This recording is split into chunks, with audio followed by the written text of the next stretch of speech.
Tu me régales, le podcast où on parle de cuisine, de culture et de tous les produits asiatiques qui dorment dans tes placards et je m'inclus dedans. Moi c'est Estelle et aujourd'hui j'ai décidé qu'il était temps d'aborder un sujet qui te tient à cœur parce que ça t'empêche probablement de passer à l'action en cuisine, les ingrédients. Le mot est lâché. Reste encore un peu, je suis sûre que ça va t'intéresser parce que c'est très certainement pas ce que tu crois. J'ai l'impression que pour beaucoup, il faudrait une épicerie entière pour cuisiner japonais, des sauces mystérieuses, des produits introuvables, des noms qu'on ne sait même pas prononcer. Alors qu'en réalité, la cuisine japonaise, elle repose sur très peu d'ingrédients, tout le temps les mêmes en vrai, et une vraie compréhension de leur rôle en revanche dans les plats. C'est, selon moi, ce décalage qui crée beaucoup de confusion. T'achètes des produits, tu suis des recettes, mais tu ne comprends pas vraiment ce que tu es en train de faire, techniquement je veux dire. Alors dans cet épisode, j'ai envie de te parler de ces ingrédients essentiels, trop souvent mal compris, des réflexes occidentaux qu'on applique à une cuisine asiatique, et de l'utilité de comprendre ce qu'on fait pour rendre la cuisine logique. Alors pourquoi les ingrédients japonais déstabilisent ? Un petit rapide rappel, les bases de la cuisine japonaise, ça va être le riz, le bouillon dashi, parmi les condiments les plus importants, la sauce soja, salée évidemment, le mirin, le saké cuisine, 2 alcools de riz, l'huile de sésame, éventuellement le miso. Je vais pas redétailler tout ça parce que c'est un peu long et surtout c'est pas très intéressant en podcast, ça risque d'être beaucoup d'informations techniques. Pour ça, je t'invite à directement aller consulter l'article de blog, je mettrai le lien dans la description pour voir donc la liste sous les yeux et surtout comprendre leur utilisation. Alors, première étape, c'est vrai que déjà, il y a pas mal de noms barbares. Mirin, dashi, miso, on dit miso. Et pour la plupart de ces ingrédients, c'est vrai qu'il n'y a pas forcément toujours des équivalents directs en cuisine française. Du coup, quand on essaie d'expliquer les choses, on a tendance à faire des métaphores, à faire des analogies sur des produits qu'on utilise, mais en fait ça marche pas à tous les coups. Alors dans certains cas, effectivement, l'alcool, le saké cuisine peut être remplacé par du vin blanc, mais c'est pas systématiquement le cas. Du coup, ça peut embrouiller encore plus, parce que si ça marche dans une recette, on peut juste partir du principe que ça marchera sur toutes, et c'est pas le cas. En tout cas, pas toujours. Et même dans les livres, tu trouveras parfois des recommandations. On va t'expliquer que tu peux remplacer un ingrédient par un autre, si tu le trouves pas. Et il y a même des fois où on va te proposer de remplacer un ingrédient japonais par un autre ingrédient japonais, alors que ça n'a pas du tout la même utilité. Si je prends l'exemple le plus fréquent, ça arrive très souvent de voir dans les livres de cuisine qu'on nous propose d'utiliser du mirin pour assaisonner un riz vinaigré. Je t'explique. Le mirin, c'est un alcool de riz gluant. Le vinaigre de riz, c'est du vinaigre de riz. Quand on fait un riz vinaigré, on vinaigre son riz avec un mélange de vinaigre, sucre et sel. Il se trouve que le mirin est un alcool de riz gluant et donc du coup il est sirupeux et sucré. Ce que j'ai déjà lu dans des livres de cuisine, c'était si vous n'avez pas de vinaigre de riz, vous mettez du mirin. Or, le mirin est un alcool, le vinaigre est un vinaigre. Certes, l'alcool apporte une touche d'acidité, mais pas autant que le vinaigre. Donc on perd complètement l'utilité. On a juste le sucre. Et si tu me crois pas, je t'invite à essayer de boire un shot de vinaigre pour voir si c'est comme un shot d'alcool. Alors justement, le mirin, parlons-en. Puisque c'est un peu l'ovni de la cuisine japonaise, c'est souvent lui qui pose problème, parce qu'il y a littéralement pas d'équivalent en fait en cuisine française, même si parfois on va parler d'alcool sucré, comme le cherry ou ce genre de choses. Je le répète, c'est un alcool de riz gluant, c'est pas un riz qu'on a rendu gluant, c'est un riz qui est gluant à la base, c'est une variété. De fait, au moment de la fermentation de l'alcool, l'amidon devient du sucre, et donc il devient sucré et sirupeux. Il va permettre d'équilibrer les sauces, puisque si le mirin est sucré et que la sauce soja est salée, ça va venir s'équilibrer au niveau des saveurs. Et puis surtout, il va apporter un glaçage assez naturel sur les préparations. Et moi, ce qui me gêne quand on t'explique, en plus dans un livre, que tu peux remplacer du vinaigre par du mirin, c'est que tu prennes cet exemple pour une généralité. Parce que dans le cas du riz vinaigré, si tu remplaces le vinaigre par du mirin, t'auras moins d'acidité, t'auras quand même le côté sucré et glacé. Donc à la limite, on va dire que ça peut passer du point de vue de la technique, mais du point de vue du goût, du coup, il y aura peut-être une saturation des papilles ou un déséquilibre. Et là où je me suis faite la réflexion, c'était que finalement, beaucoup des gens qui venaient à mes ateliers, ils avaient tendance à appliquer des réflexes de leur cuisine native, donc la cuisine française, sur des produits asiatiques, que ce soit chinois, coréens ou japonais. Par exemple, j'ai souvent entendu des personnes cuire leur riz japonais comme un basmati. Et pour moi, c'est de là que le problème vient. Il y a bien des notions sur lesquelles, effectivement, que ce soit la cuisine japonaise ou la cuisine française, il y a une base assez identiques. Par exemple, en cuisine française, quand on apprend à faire une béchamel, on peut faire une sauce mornay. Je m'explique. Pour faire une béchamel, il faut du beurre, de la farine et du lait. Pour faire une sauce mornay, il faut du beurre, de la farine, du lait, donc une béchamel, à laquelle on va ajouter du fromage. Et on va obtenir une sauce mornay. Alors si tu sais pas ce que c'est une sauce ou une crème mornay, c'est ce que tu trouves dans souvent les friands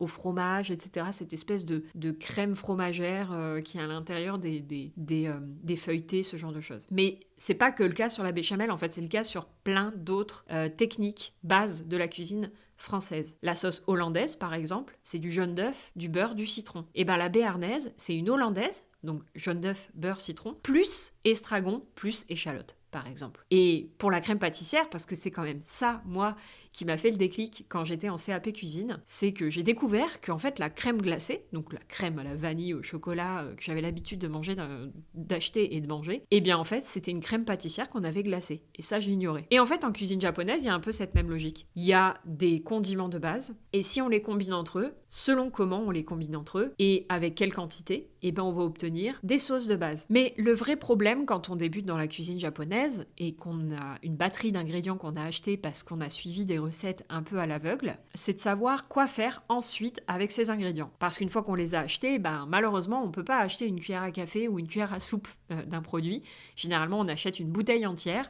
Et une fois qu'on a fait notre recette, on ne sait plus quoi faire avec les produits. C'est pour ça que c'est bien de comprendre quand même leur utilité au départ dans la recette ou dans la cuisine d'une manière générale. La zone de confort, ce serait de n'utiliser ce produit que pour refaire l'éternelle même recette par lequel on a découvert le produit. Par exemple, la plupart des gens connaissent la soupe miso et donc ils se disent que le miso c'est pour la soupe, alors qu'en réalité le miso ça s'utilise pour plein d'autres recettes, mais ils n'osent pas forcément l'utiliser pour autre chose que de la soupe. Alors je le disais, il y a quelques ingrédients qui sont souvent mal compris, mal interprétés, mal utilisés. On a parlé du mirin, donc cet alcool de riz gluant, mais même avec un ingrédient qui est fondamental de la cuisine japonaise, alors il est mal compris dans le sens où il est mal préparé souvent. C'est le riz japonais. Le riz japonais, c'est vraiment un pilier de la cuisine japonaise, on le retrouve à tous les repas, et même quand tu le manges pas, tu le manges. Je t'explique. En fait, le riz japonais, il est présent dans quasiment tous les condiments. Du coup, même quand tu manges pas un bol de riz japonais à proprement parler, il est probable que tu manges. Il est probable que tu manges du riz parce qu'on en a utilisé dans la préparation. Farine, huile de riz, vinaigre de riz, vin de riz, alcool de riz, pâte miso, etc. Je le disais précédemment, la grosse erreur déjà, c'est la cuisson. Cuire son riz japonais comme un basmati. Aïe. La deuxième erreur, c'est le servir comme le riz basmati, avec une sauce, mélangée. Alors qu'un bon riz japonais, en fait, il suffit à lui-même. Le riz japonais, il est suffisamment savoureux et parfumé pour être très bon nature. Alors ça veut pas dire qu'on le mange systématiquement nature, mais c'est vrai qu'on le sert nature. Et après chacun y met ce qu'il veut. Un peu de miso, un peu d'huile de sésame, un peu de copeaux de bonite, un peu de furikake, un peu de sauce soja et éventuellement un plat en sauce. Il y a aussi l'huile de sésame et son fameux point de fumée. Donc l'huile de sésame, c'est aussi un ingrédient qui est très utilisé dans la cuisine japonaise parce que l'huile de sésame japonaise torréfiée et pas toastée est très présente, très utilisée, que ce soit pour les cuissons ou l'assaisonnement. Et elle est très parfumée, de fait, elle a une saveur très caractéristique. Ce qui est important de savoir sur l'huile de sésame, c'est le point de fumée. Et le point de fumée, ça ne concerne pas que l'huile de sésame, ça concerne les huiles. En fait, le point de fumée, pour t'expliquer très rapidement, c'est la température à laquelle une huile commence à fumer, à se dégrader et à produire des composés au goût amer. Ouais, c'est un peu la définition Wikipédia. En fait, quand tu mets ton huile dans ta poêle et que tu commences à faire chauffer, c'est le temps qu'elle va mettre à faire de la fumée. Et donc quand elle fait de la fumée, normalement, elle est plus trop consommable.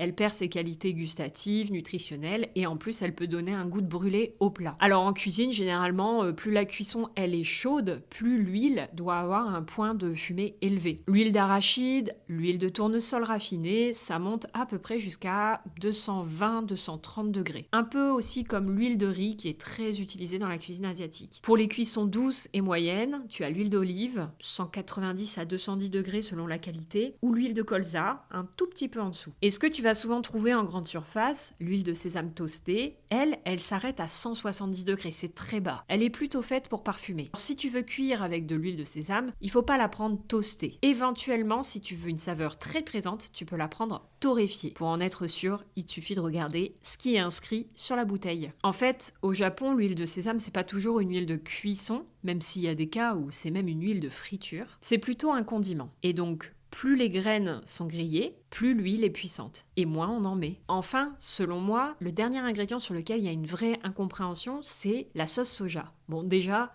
je parle pas de sauce soja sucrée, on est d'accord. La sauce soja, c'est salé. Et surtout, ça n'est pas juste un jus salé. Je dis ça parce que très souvent, ce qu'on achète ou ce qu'on trouve le plus facilement, ça va être des sauces soja dont on a arrêté la fermentation, qui viennent de procédés industriels. Et vraiment, vraiment, vraiment, je te recommande de te tourner au moins une fois vers une sauce soja artisanale. Tu vas voir que le goût est complètement différent. Il y a vraiment de la profondeur. Faut pas oublier que c'est le processus d'une fermentation. C'est vraiment, ce n'est pas juste de l'eau salée. J'en parlais juste un peu plus tôt, mais peut-être que ça commence par ce fameux biais occidental, cette volonté de cuisiner japonais, mais avec une logique occidentale, en faisant une analogie de tout ce qu'on connaît, en passant par tout ce qu'on connaît pour utiliser ou cuisiner des produits japonais. C'est comme si tu construisais une phrase japonaise mais avec une grammaire française. C'est très bizarre. Et puis aussi, il y a le marketing. La cuisine japonaise est aujourd'hui assez populaire, et c'est une bonne chose, tant mieux. Mais comme beaucoup de cuisines étrangères, elle est souvent présentée à travers une image un peu idéalisée,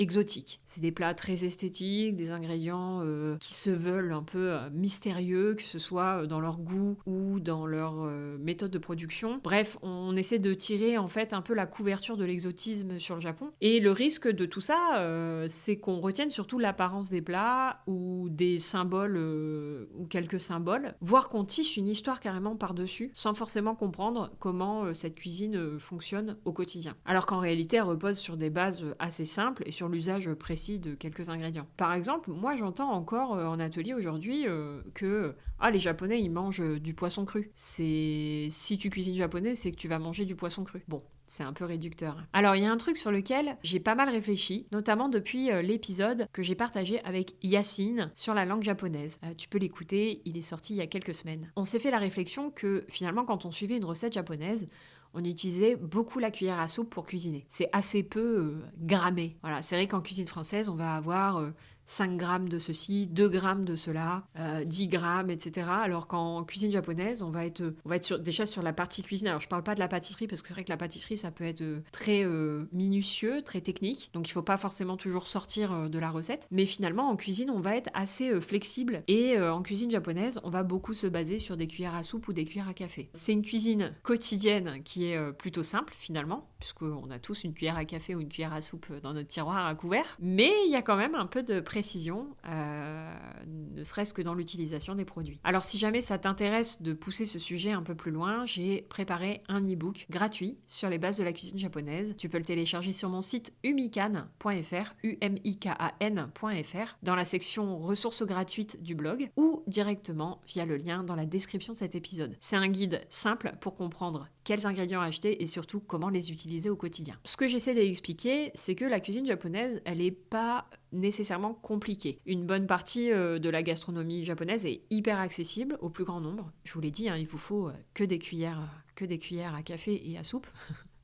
Les recettes du quotidien, elles sont assez faciles, assez rapides, parce qu'elles ont vraiment pour but d'être pratiques. Mais c'est vrai que peut-être que la difficulté de cette cuisine se trouve dans l'approche des ingrédients essentiels pour cuisiner japonais. Une fois qu'on comprend le rôle des ingrédients, le riz, le dashi, le mirin, la sauce soja, etc., tout devient beaucoup plus lisible. Est-ce que tu connais l'effet papillon ? Un battement d'ailes ici peut provoquer une tempête à l'autre bout de la planète. Eh bien, tu peux éviter à un japonais de s'étouffer avec une boulette de riz grâce à une action toute simple. Partager cet épisode à ton ou ta meilleur ami. Parce que tu connais, c'est comme ça que ça marche. C'est tout pour moi, je te retrouve très bientôt pour un nouvel épisode de Tu me régales. Bye bye.